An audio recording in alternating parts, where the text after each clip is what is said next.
there's a lot of discussion around crypto assets. India also, we've seen our central bank has very strong views and they favor a ban.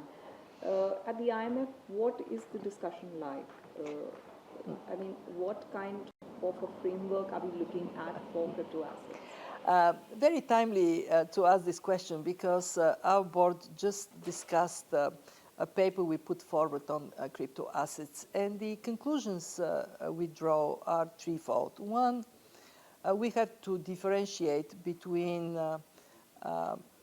CBDCs on one side and privately issued digital assets on the other side. And within the privately issued, we have to differentiate those that are backed, stable coins that are truly stable, and crypto assets that are not backed and where the risk is much higher. They're an investment asset, not money. And when we look, second, when we look at the use of this, clearly crypto assets cannot be a legal tender. And our whole membership, 190 countries, broadly agrees with that. Three, we need to regulate the crypto world much more prudently and actively than we have done so far. And in that sense, as we move forward, for consumer protection and protection of financial stability, yes, specifically the unbacked crypto assets, countries have to have the ability to address them, including not taking entirely the threat of a ban off the table.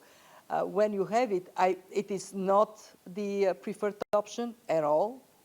We want the innovation that comes with more openness in this space. But for policymakers, protecting consumers and financial stability remains top priority. But can a regulation be evolved for, intangible assets like crypto assets? How does it work across countries, So when you look at this world of digital money, on the side of CBDCs, the biggest issue is interoperability. Can different platforms allow us to still go with cross-border payments? And most recently, India and Singapore agreed on that kind of cross-border payment. So this is a very important place for policies to come to work. And then on the other side is how do we allow the crypto world to continue to evolve?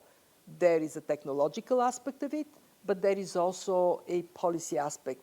For example, protection of data, the ability to protect consumers from risks.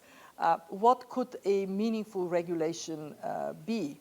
Of course, first and foremost, transparency, information about risks. So you as a consumer, you can differentiate a stable coin that is really stable from one that is not. And then giving a good sense as to how exactly transactions are going to be done and monitored in a world in which, as you said, this is not a tangible, this is not like a note that you can hold in your hand. But it doesn't mean that it has to be left to be a wild, wild west. We do have to have principles and regulatory frameworks in place. And so we are now being charged, the Financial Stability Board, IMF, Bank for International Settlement, to work on these frameworks. How soon can we have this coming up? Well, in fact, at the IMF, we have already defined 9 areas that are related to macro, financial, legal, and cross-border issues that define the work that is already being done and what more has to be done. So I'm very mindful that we have no time to waste, that if anything, we have to run faster in this area. So you would see at the next G20 meeting a very substantive discussion on this topic.